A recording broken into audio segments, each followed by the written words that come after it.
A very good evening to all of you. This is Business Today, your weekly business roundup brought to you exclusively on Channel I. Your smile is your logo. Your personality is your business card. And your goals will be just a wish unless you got a plan to execute it. And you are the best person to write your own success story. With that thought in mind, let's start the first session for today's program with Business Personality segment.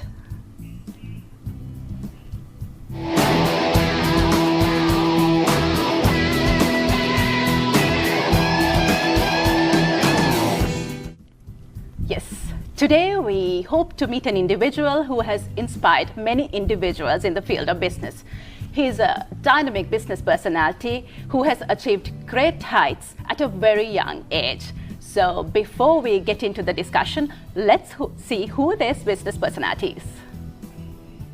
Kishu holds an MBA from the University of Leicester and is a fellow of the Chartered Institute of Marketing UK.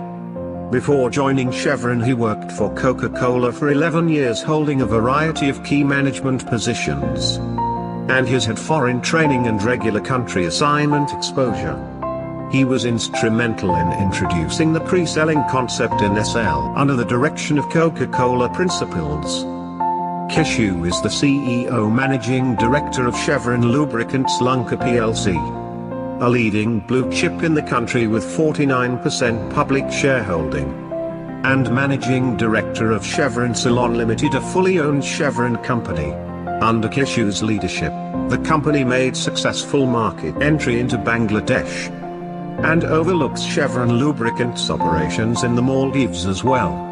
Kishu is a leadership team member of the Asia Pacific Lubricants team and an extended leadership team member of the Global Lubricant operation, and plays an active role in making strategic business decisions. Kishu started his career at Coca-Cola and worked his way up the ladder, holding a variety of key sales and marketing positions, including 2 country assignments in Singapore and Vietnam. Positions held included public relations and event management, product line and brand management, corporate affairs and sales and distribution management, etc. Having made a significant contribution to make Coca-Cola the market leader from an industry underdog position, Kishu joined a team of expatriates at Chevron and revolutionized the production-oriented state-owned lubricant business to transform it to be one of the most admired and profitable blue-chip companies in Sri Lanka. He was appointed the CEO Managing Director at the age of 35 years to become the youngest to head 2 truly multinational operations in Sri Lanka. Away from Chevron, Kishu is a past president of American Chamber of Commerce and served on its board as a director for over 5 years. Under his leadership, AMCHAM recorded the best financial results in year 2003. Kishu was the Senior Vice Chairman of the Chartered Institute of Marketing UK Sri Lanka Regional Branch, and served on the Advertising and Promotional Committee of Chartered Institute of Management Accountants Sri Lanka as a representative of SIM. He is also on the advisory board of the International Music Foundation, assisting Sri Lankan youth improve their talents and skills in the field of art and culture. He was the vice patron of Institute of Automotive Engineers Sri Lanka for several years. Kishu also sits on the boards of Cine Star Foundation and Outstanding Song Creators Association, the only 2 organizations dedicated to ensure the rights and welfare of the cinema and music artists in Sri Lanka. Kishu was the immediate past chairman of Lanka Business Coalition on HIV and AIDS, and was a board member of AIDS Foundation of Sri Lanka for several years. Kishu has chaired the judging panels of Effie's Advertising Awards and Brand Excellence conducted by the Sri Lanka Institute of Marketing. Internally, Kishu has won the Regional Gold Award for Best Business Performance in the Asia-Pacific region, and many other regional and global awards and accolades for unique achievements in different aspects of business. Externally, he has received numerous awards for leadership, marketing and corporate management performance. there you are, and that is Mr. Kishu Gomes, Managing Director and Chief Executive Officer of Chevron Lubricants Lanka PLC. We warmly welcome you on board, and a very good evening to you. Very good evening, and thank you very much, Nisanga. I saw some photos I have not seen for ages, I must tell you that. Okay. So I feel it's best that we start our conversation from where you started your journey. How did it all happen?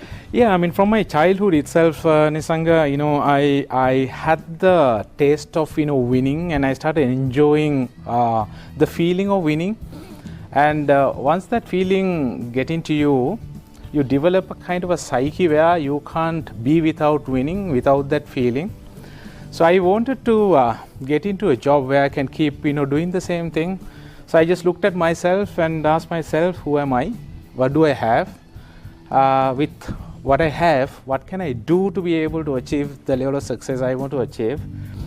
We have just witnessed that in your profile. Right. So then I was looking for potential jobs I could do, which I'm passionate about, to be able to achieve my career aspirations. And then when I was searching for those jobs, unlike these days, media was somewhat limited at that point of time, so it was a harder, job then. But I was kind of, excited by a visual I saw of a marketing executive driving a very flashy car, very smartly dressed, good clothes with cufflinks and ties in all of that, getting off his car, young guy, a very impressive personality. And amongst many other things, I thought, wow, if I can be this, and those days, mind you, cars were, very scarce. It's not like, today where the Sri Lankan vehicle population is 6 billion. We would have probably had about, 500,000 vehicles running across the entire country. So I got interested in that job. Then I sort of asked a few people as to what the job, what the job is all about. And then I thought, no, this must be the field for me. And then, I started looking for opportunities within that field. And I was fortunate enough to be able to get into Coca-Cola, which was one of the best organizations at that point of time in Sri Lanka, to start my career. And as the video clip said, I was there with Coke for 11 years, and I had a lot of exposure working with foreigners who came to Sri Lanka from various countries in order to develop this market.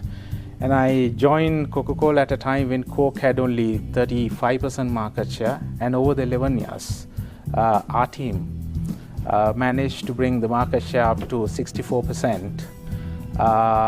So I'm quite pleased with what we were able to do. And then of course seeing the market opportunities, seeing my true potential, I was looking for bigger opportunities, better opportunities in order to, start my second phase of my career, so to speak. And that's how I joined Caltex. That's how the organization was known. Of course, today, as you heard, name goes as Chevron. Joined as a senior manager at a time when there were 4 expatriates working for Caltex, 3 Americans and 1 Pakistani. So at the interview, obviously, they showed me where I can go, the path I can be on, which got me really excited. And I thought, time for me to make a move. And I made the move, and this is where I am today. Absolutely. And if you look at your current position at Caltex, so how has the company been progressing over the past few years? Thank you for that question, Nisanga. When I took over as CEO, as again this profile, beautiful one, Niroshi has done, the producer of this program, I became as the media introduced me, right? This is not my statement. They said I was the youngest to have been appointed to a multinational organization, and uniqueness being that it wasn't just one company but 2 companies at the same time. So I was appointed, and at that point of time, we are a publicly quoted company with 49% public shareholding. So therefore, I can be very, very transparent as far as numbers are concerned. under expatriates, company was making in the range of 700 to 800 million rupees on an annual basis as the bottom line. But with my leadership, with a pure Sri Lanka team, I managed over the past several years to bring the absolute profits up to 3.5 billion. So that tells you the story. And there are many stories underneath, which I guess we can talk about going forward. Yes, actually quality plays a key role in this situation. How do you ensure your quality standards? Because generally the companies go as per the industry market leader, but you being the market leader, how do you set your own quality standards? Okay, good question. I can take 1 hour to explain that, but I'll take only a couple of minutes to give you a short answer. Well, our product is global. Because we're not a petroleum manufacturing entity as Sri Lanka. So therefore, in terms of R&D and in terms of product development, 99% of product development happens across the world, not here. So we as Chevron, and Chevron, by the way, is one of the largest energy companies in the world, having presence in over 180 countries. So it's a huge organization. So in the US, all these R&D happens working with the original engine manufacturers, and as and when they change their designs, you got to get the alignment with the lubricant technology. So there is that collaboration that happens, which is ongoing. So with that collaboration, R&D is more like a daily exercise for a top-end oil company. So it happens there, and then we as a country operating under that mega organization, all what we do is we look at the application needs on the ground, and then we obviously go and grab the technology from that global organization. And then of course we have a state-of-the-art manufacturing plant in Sri Lanka. So in terms of value creation for the country, we do our best. So we do the production here, and then we supply to the market. As you said, we are the market leader with the lion market share, and there aren't that many industries where there is such a big gap between the market leader and the next market follower. And I guess in my industry, our industry, you find the biggest gap. So we're quite pleased with the performance we've been able to record as a truly Sri Lankan team. And we've been able to offer the best quality to the customers. When we speak of lubricants, a lot of people may think it's all about automobiles, wheels, moving wheels. No, that's just part of it. For example, our biggest customer is Ceylon Electricity Board. They are in fact the largest lubricant consumer in Sri Lanka. Probably you didn't know about it. Railway is another large customer, and then of course Sri Lanka Transport Board, Ports Authority, and then the three forces use quite a lot of lubricants as well. And then of course there are various other industries, manufacturing industries, where lubricant consumption is very, very high.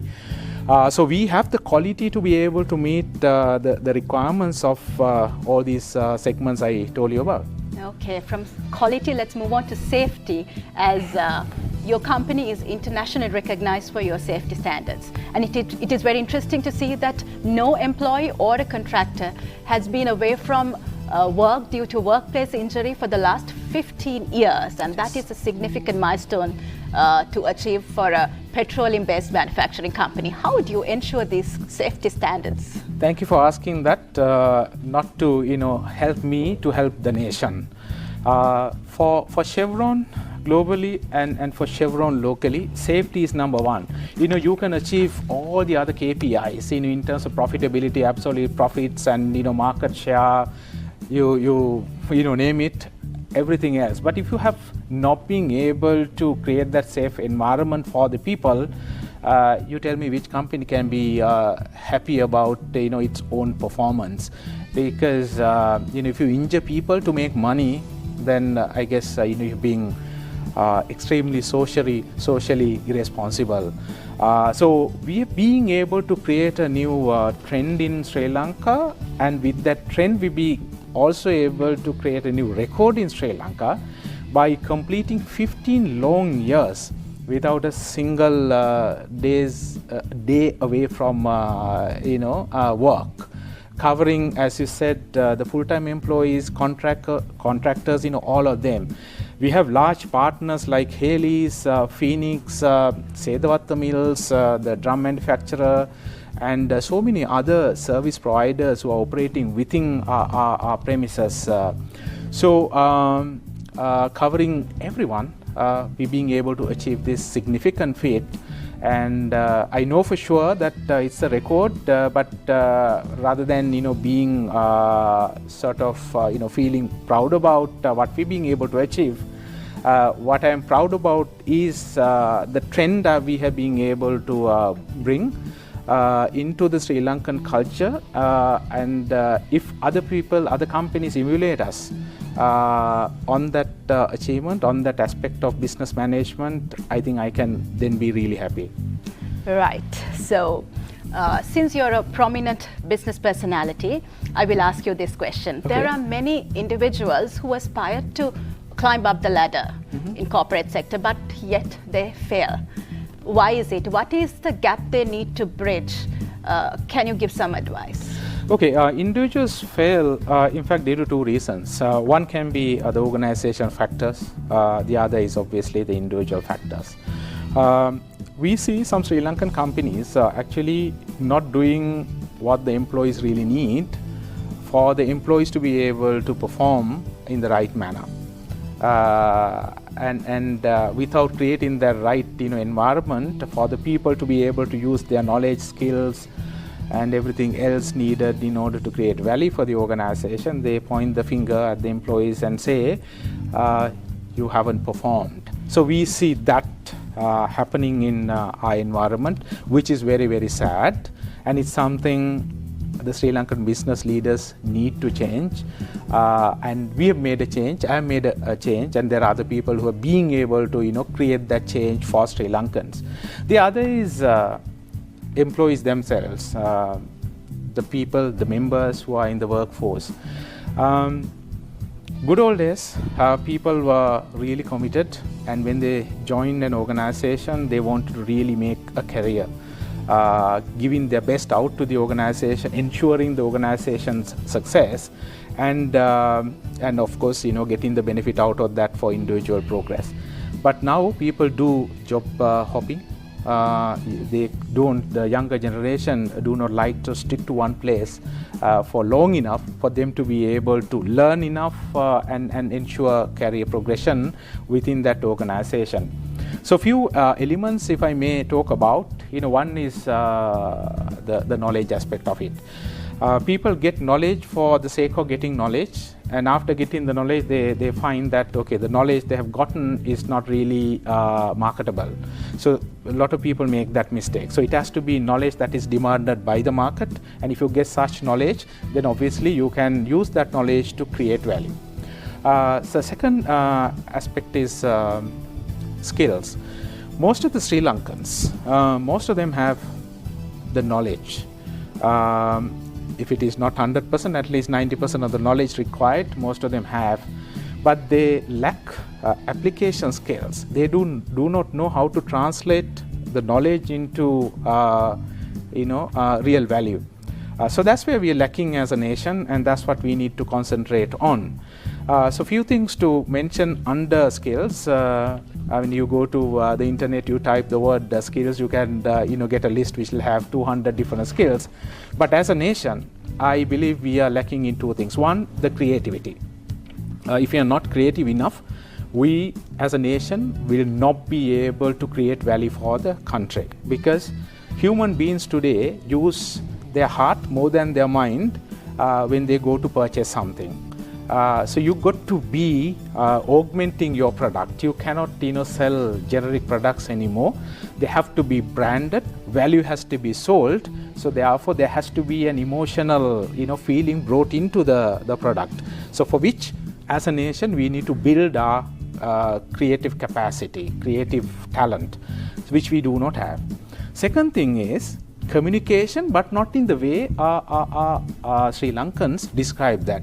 The moment the word communication is heard, a lot of people think it's all about the language. No. Without language, you can communicate as well.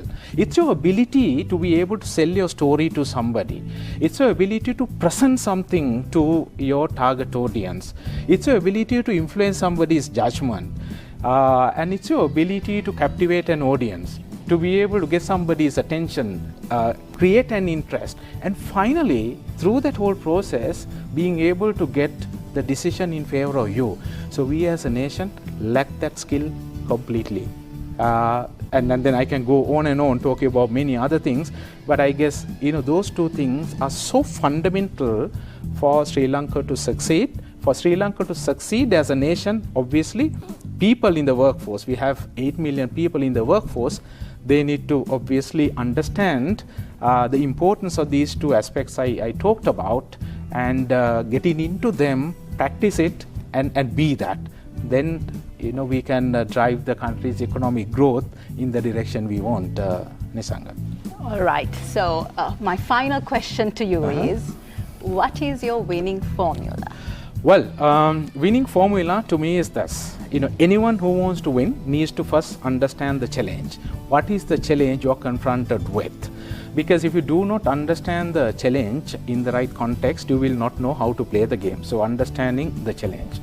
And then obviously coming up with a vision, vision aligned with your passion, because inspirational speakers and many other people sometimes say, if you think you can be that, I don't believe in that theory. It doesn't work that way. Unless you have it, you can't be that. So you got to, and if you have it, that's fine. If you don't have it, if you can be that, then you can acquire it as well. So coming up with that vision which is aligned with what you are, what you can acquire. Number 3, the knowledge aspect of it. Get knowledge that is commercially viable. Get knowledge that is demanded. Get knowledge that is branded. Then the skills. I talked about 2 skills that are so important. And to add to that, you need the will as well, right? You can have the challenge very well recognized, identified. You can have the right vision. You can have the right knowledge. You can have all the skills required. But if you do not have the mind to win, which is what I call the will, then you will not be able to get the value out of everything else I just spoke of. So will has to be supportive. So it is that mind that takes you far, and that has to be there. And then in the modern world, winning is not a decision for you. Whether you are successful or not is not a decision for you. It's a decision for others. So you have to perform in such a way where others will accept you, recognize you, admire you as a winner. So it is all about winning in the eyes of others. And that's science, that's an art which people need to understand and use in order to achieve real success, so that success will give our country the success 21 million people are looking for. Right. That was a very interesting chat we had with you, and we hope that we had more time to carry on this conversation, but unfortunately we got to say goodbye. Thank you very much for joining us today. It was indeed a pleasure having you with us. Thank you very much, Nisanga, for inviting me, and I quite enjoyed